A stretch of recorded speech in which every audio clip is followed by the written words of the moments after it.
बिस्मिल्लाहिर्रहमानिर्रहीम, अस्सलाम वालेकुम। मैं सलीम सरमत तुसां देखदे पे सलीम सरमत यूट्यूब चैनल। तो उम्मीद करदा कि मेरे तमाम दोस्त देश प्रदेश के जितना भी हैं मेरे देखने वाले व्यूवर्स खैर खैरियत नाल होसन, खैर वाफियत नाल होसन, खुश बाश होसन। तो अज का जोड़ा विलाग है वो तुहाडे नाल गपशप है। तो एक नवा आइटम परचेज किए वो तो लिखे ने उनकी अनबॉक्सिंग करने हैं। तो जिमें कि तुसा मेरे पिछले वीडियो जो डिठन उन्होंने डिठा हो कि जी मेरी साउंड क्वालिटी है, मतलब है कि जी मेरी आवाज़ है वो क्लियर का नहीं होंगी, वो शोर बहुत ज़्यादा होंगे। देहात के तो खैर मसला नहीं थी, लेकिन खासकर शहर के या ट्रैफिक जितना हो जितना क्राउड ज़्यादा हो मसला बन वेंदे, शोर नॉइज़ ज़्यादा रिकॉर्ड थी वेंदे।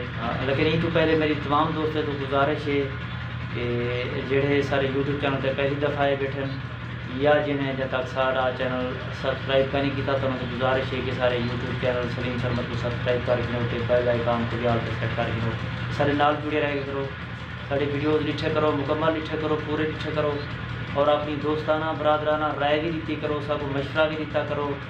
कमेंट के जरा ना सब दसाया करो तो सारे गाल की करो।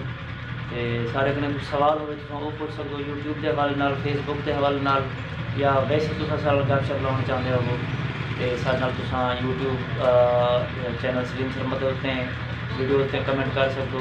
तो फेसबुक पेज भी ही नाल है उत्थां भी तुसा अपनी राय दे सको। तो मकसद है कि सारा हौसला वधी रह गया करो, तुसा सर नाल जुड़ो, सारे गाल करो, सवाल करो तो असा यानी एक अपनायत महसूस करे सो, सारा हौसला बढ़सी तो मजीद पर कि अच्छी वीडियो कोशिश करूँ क्या करूँ। तो खैर अल्लाह ताला तो सलामत रखे, दुआ सलाम कितना ही गपशप। तो मैं पहली वो गुजारिश की जिन्हें तो है कि शोर ज़्यादा होता है तो एक अच्छा माइक जड़ा ना मैं कोशिश है कि मिल वजे। मैं दिल्ली खान पहले गया हमें चुका माइक जड़ा ना मैं सेटिस्फाई नहीं था क्वालिटी के हवाले, क्योंकि जोड़े माइक है ना एक अच्छे माइक अच्छी जी आवाज़ कैच करना वो मुख्तलिफ हैं। ऑनलाइन भी मिल वेंदन तो स्टोर तो भी मिल वेंदन, ऑनलाइन वेबसाइटा भी हैं, ऑनलाइन स्टोर तो भी हैं उतों भी मिल वेंदन। लेकिन ऑनलाइन का मसला है कि चीज़ देखने वैबसाइट के उत्ते जोड़ा होंगे एक अपना लोग होंगे भी होंगी है, लेकिन जो बंदा वाल परचेज कर दे तो डिलीवर थी वेंदी है बाज़ चीज़ा वो नहीं निकल सेम क्वालिटी जा। तो मैं कुछ चीज़ा मंगवाएं तो जिन्हें जो अच्छा निकलन तो कुछ जो मटीरियल जरा उन्होंने या जी मेरी क्वालिटी है अच्छी कहना है उन्हीं वजह करना यानी मैं थोड़ा जहा कन्फ्यूज़ आ गई। तो मैं कल डी जी खान गया तो उतों मैं एक माइक गेम के आया यूट्यूब के किते तुसा के जिमें दे दो बोया M1 Pro इनकी अनबॉक्सिंग करने हैं तो वाल जड़ा ना एक भेजे हैं कि क्या चीज़ है चेक करने हैं, टेस्ट करने हैं। सब तो पहले दिन ये बॉक्स है डब्बा है तो ये खुलने पे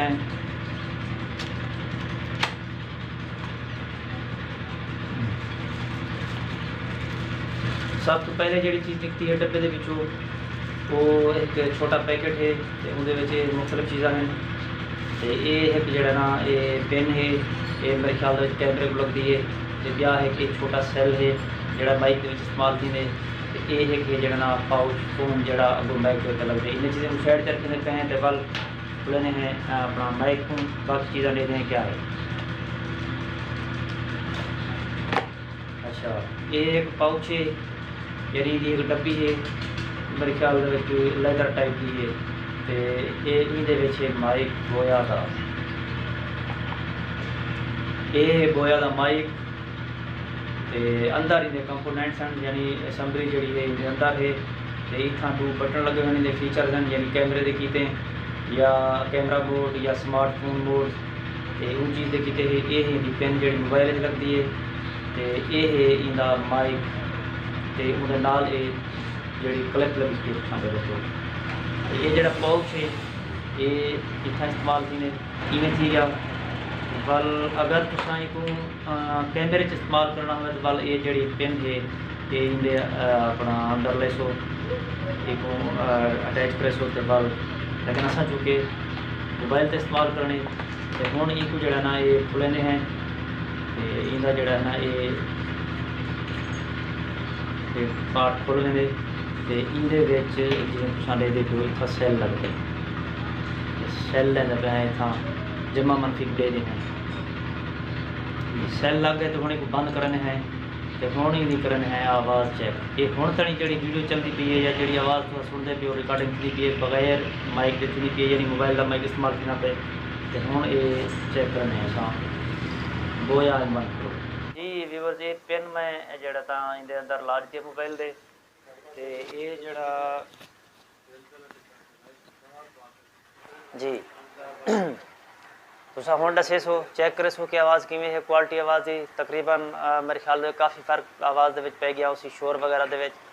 ते अपने कमेंट दे विच जरूर दसे सो कि इहदी आवाज़ पहले किवें है ते हुण किवें है बोया माइक दे बाद वीडियो की आवाज़ किवें है क्वालिटी किवें है। अगर तुसा चाहो तो इको हाथ च भी यानी चाह के तुसा गाल कर सकते हो कि शोर दे विच अगर आवाज़ घट नहीं पी तो hello hello hello mike testing hello बोया टेस्टिंग हेलो बोया माइक टेस्टिंग हेलो हेलो जी व्यूवर। ये हा बोया M1 Pro का रिव्यू अनबॉक्सिंग ते रिव्यू ते मैं उम्मीद करना कि आवाज़ अच्छी हो सी लेकिन मैं वीडियो रिकॉर्ड करने के बाद इनकी आवाज़ चेक करे सा ते इंशाअल्लाह इंदा विलाग जोड़े हैं देहात दे मसला नहीं लेकिन शहर दे या जितना क्राउड ज़्यादा होंगे इधर विलाग रिकॉर्ड करे सूँ। अगर कीमत के हवाले गाल की वजे तो इनकी कीमत थोड़ी ज़्यादा है मतलब ये कि जो नवा यूट्यूबर है अफोर्ड नहीं कर सकता तो लेकिन वाल भी चूँकि ये चीज़ा जरूरी हैं तो कोशिश करनी पै वी है कि अपना बजट मैनेज करने की। तो मैं DG खान चौकी दे मैं को A1 मिली है तकरीबन 1800 रुपये के। ऑनलाइन जोड़ा है ना इनका मुख्तलिफ कीमत हैं 2500 तो घन के 4000 तक इन कीमत हैं। एक पुराना मॉडल भी है तो वो जोड़ा ना तकरीबन 1200 कने 1500 तक आंदे बोया M1 का। तो जोड़े नवे यूट्यूबर हैं मैं उन्होंने सजेस्ट करे सा मशवरा देसा कि बोया का माइक गिनो तुसा क्योंकि माइक का रिजल्ट काफ़ी अच्छा है।